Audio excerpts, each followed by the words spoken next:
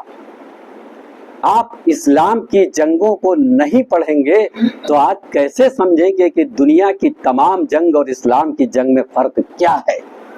آپ نہیں پڑھیں گے تو آپ کیسے جانیں گے کہ مولائے کائنات کس حساب سے جنگ کرتے تھے، ان کے فصول کیسے تھے، اس وقت کے حالات کیسے تھے، کون دوست تھے کون دشمن تھے؟ آپ کو سیکھنے کو ملے گا، سمجھنے کو ملے گا۔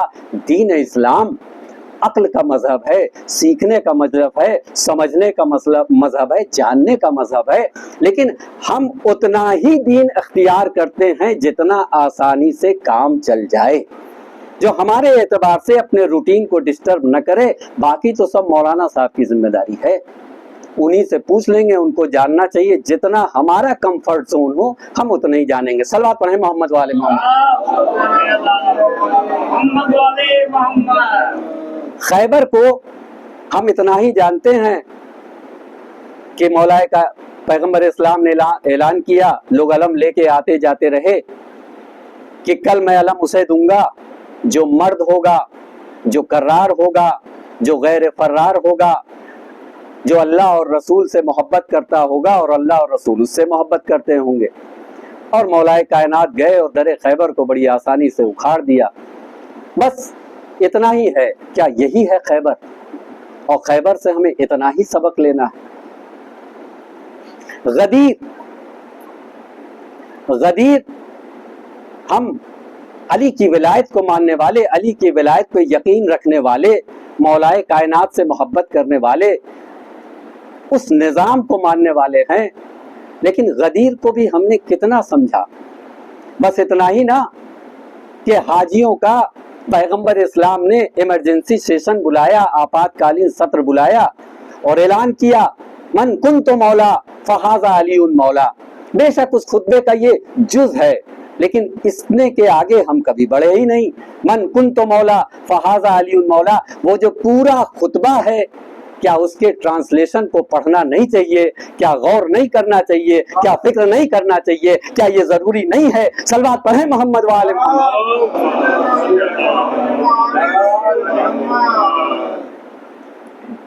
عزیزان گرامی، لوگوں نے کتنی محنت کی ہے۔ علامہ عبد الحسین امینی، ہم پورے خطبے کا ٹرانسلیشن بھی اپنی جو زبان ہم سمجھ سکتے ہیں، نہ ہم نے اس کو پڑھنے کی کوشش کی، نہ جاننے کی کوشش کی، نہ سمجھنے کی کوشش کی، بس من کنت مولا ہو فہذا علی مولا۔ علامہ عبد الحسین امینی تاریخ اسلام کے، اسلامی دنیا کے بڑے اسکالر گزرے ہیں۔ کتنا بڑا کام انجام دیا انہوں نے۔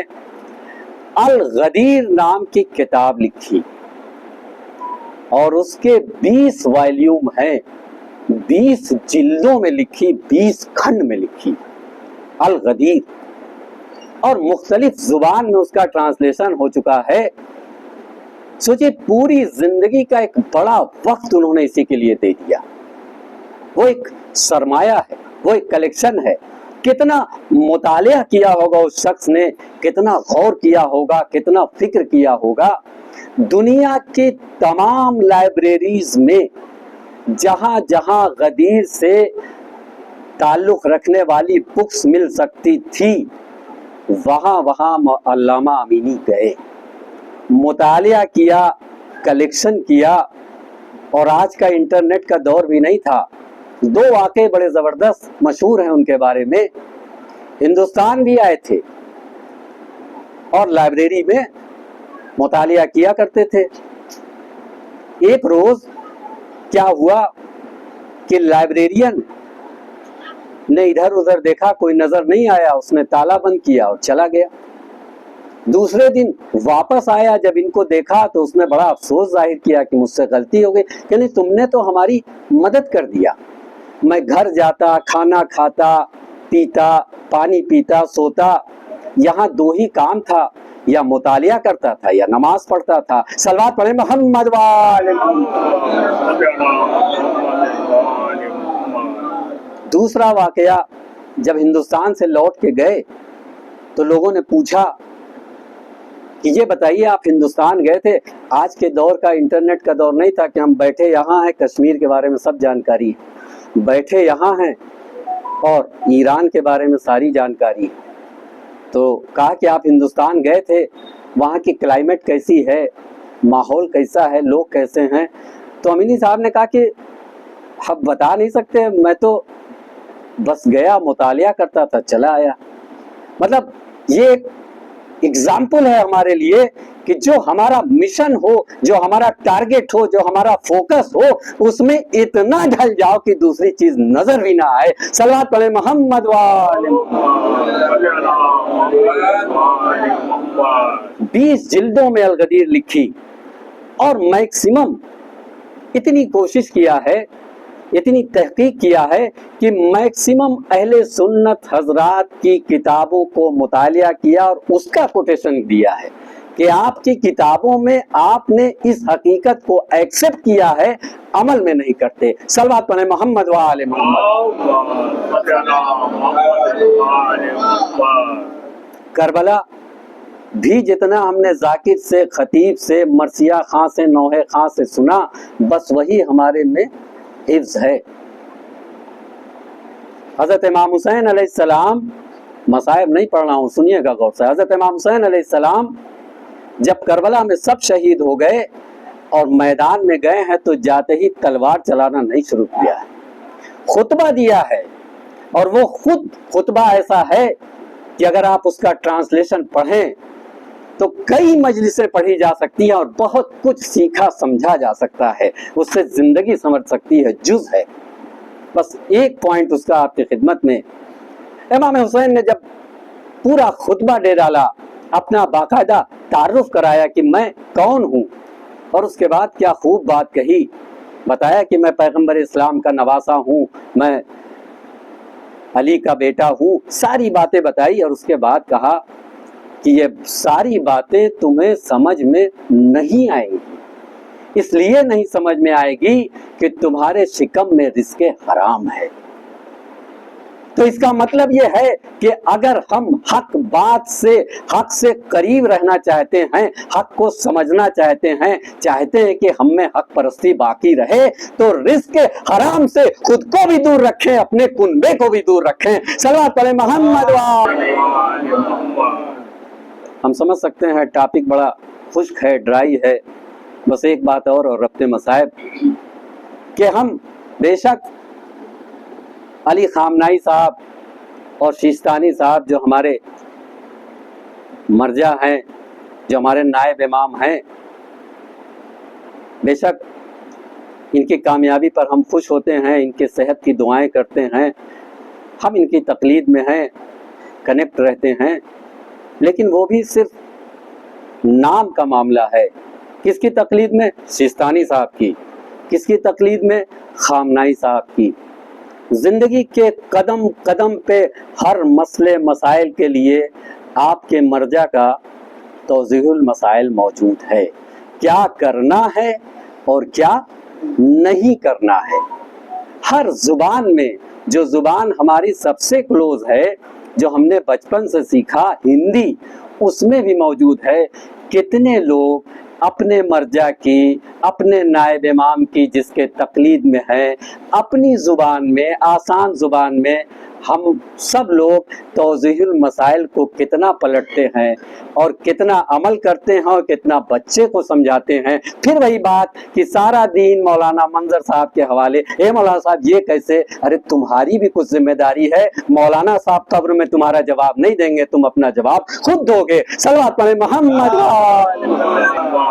بس عزاداران حسین, آج ماہ عزا, ماہ غم, ماہ محرم کی 6ویں تاریخ. عزاداران حسین, آج آپ کی خدمت میں اس شہید کا مصائب اور شہادت پڑھنا چاہتا ہوں جو کربلا کا شہید تو ہے لیکن گھوڑے پہ سوار ہو کے نہیں گیا، اپنے پیروں پہ چل کے نہیں گیا، لیکن اس کا شمار کربلا کے شہیدوں میں ہے۔ وہ اپنے بابا کی آغوش میں گیا تھا اور تیر کھا کے واپس آیا۔ عزاداران حسین، کربلا کی مظلومیت میں جو سب سے بڑی مظلومیت ہے وہ حضرت علی اصغر کی شہادت ہے۔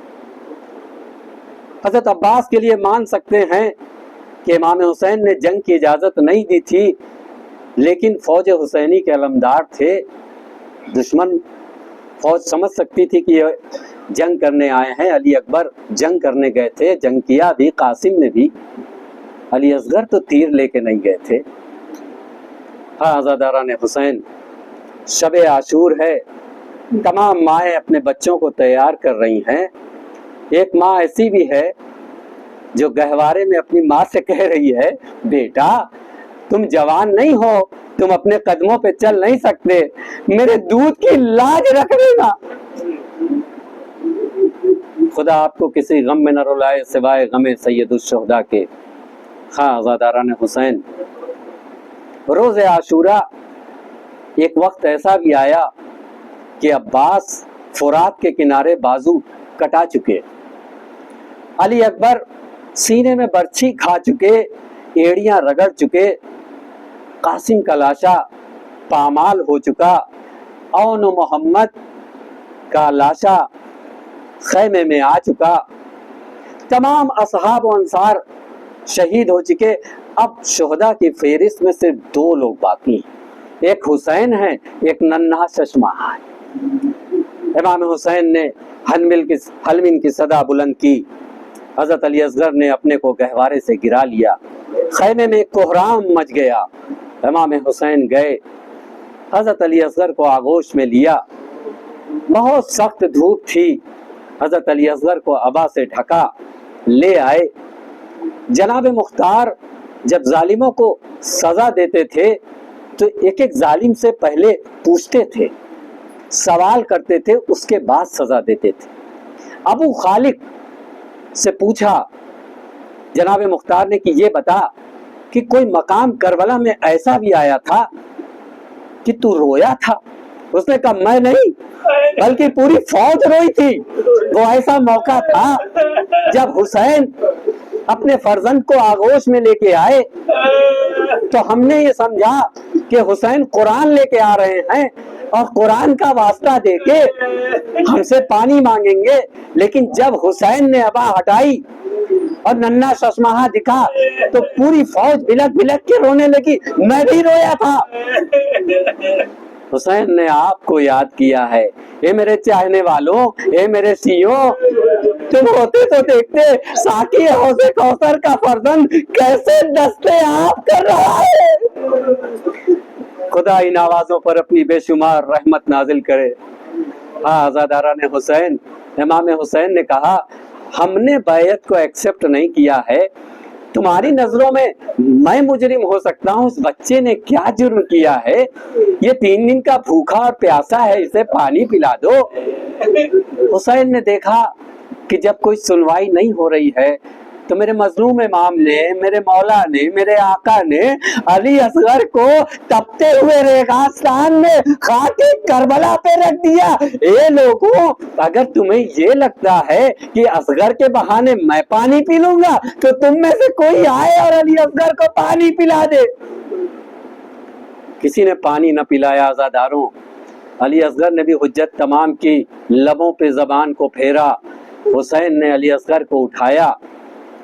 ظالم نے حکم دیا ارملا کو کہ حسین کے کلام کو قطع کر دو۔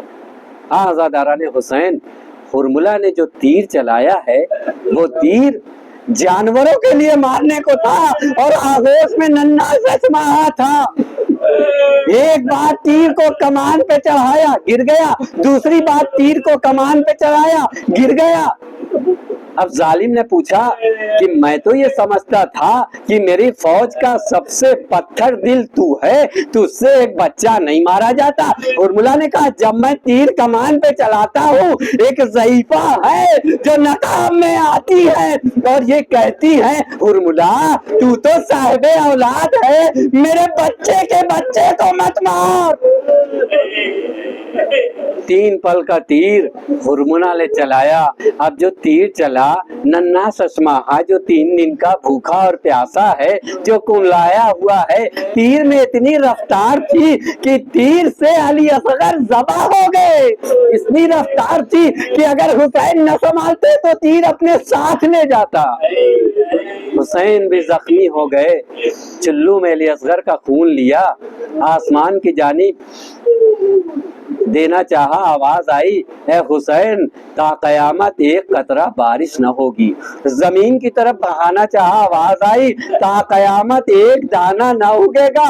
حسین نے ریشے مبارک پہ ملا، اے پروردگار تیری بارگاہ میں علی اصغر کے خون کے ساتھ آؤں گا۔ ہاں زاداران حسین، امام حسین علی اصغر کا لاشا لے کے خیمے کی طرف بڑھے۔ میرا مولا جو قاسم کے پامال لاشے کو بھی لایا ہے، میرا مولا جو اونو محمد کے لاشے پر بھی آیا ہے، جو عباس کے بازو اٹھانے بھی پہنچا ہے، جو علی اکبر کڑیل کے لاشے پر بھی گیا لیکن اس کے قدم ڈگمگائے نہیں تھے۔ علی اصغر کا لاشا لے کے حسین 7 قدم آگے بڑھتے ہیں، 7 قدم پیچھے آتے ہیں۔ انا للہ و انا الیہ راجعون، رضن بقضائی بتسلیما بامرہ۔ ہاں عزاداران حسین، بس ایک بات اور آپ کی زحمت تمام۔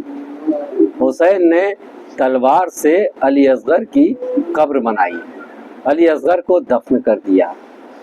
اب حسین پانی کہاں سے لاتے جو علی اصغر کی قبر پر چھڑک دیتے؟ یہ حسین کے جد کی سنت ہے کہ قبروں پہ پانی چھڑکا جاتا ہے۔ حسین اتنا روئے، حسین اتنا روئے ہیں کہ علی اصغر کی قبر، علی اصغر کی قبر کو اپنے آنسوؤں سے تر کر دیا۔ لعنت اللہ قوم الظالمین۔ پالنے والے تجھے اس فرش عزا فرش مجلس کا واسطہ، ہم میں جو بھی بیمار ہیں انہیں امام زین العابدین علیہ السلام، امام رضا علیہ السلام کے صدقے میں شفا دے، صحت یاب کر دے۔ پالنے والے تجھے آقا حسین کا واسطہ ہماری اس عزا، ہماری اس عبادت کو قبول کر لے۔ پالنے والے تجھے آقا حسین امام زین العابدین علیہ السلام کا واسطہ مدینۃ العلم، باب مدینۃ العلم کے صدقے میں ہمیں علم کی دولت سے مالا مال کر دے۔ پالنے والے تجھے آقا حسین کا واسطہ ہمارے جائز اور حلال رزق میں برکت دے۔ مالک تجھے آقا حسین کا واسطہ ہم میں جو قرض دار ہیں ان کے قرض کی ادائیگی کے لیے رزق کا انتظام غیب سے کر دے۔ پالنے والے تجھے آقا حسین کا واسطہ ہم میں جنہیں کربلا کی زیارت نصیب نہیں ہوئی انہیں کربلا کی زیارت نصیب کر دے، جو کر چکے ہیں انہیں دوبارہ بلا لے پروردگار۔ پالنے والے تجھے آقا حسین کا واسطہ ہمارے مرجع وقت علی خامنائی صاحب سیستانی صاحب کو شفا دے، صحت دے، کامیاب کر دے، ظالم اور ان کے ظلم کو نیست نابود کر دے۔ ماتم حسین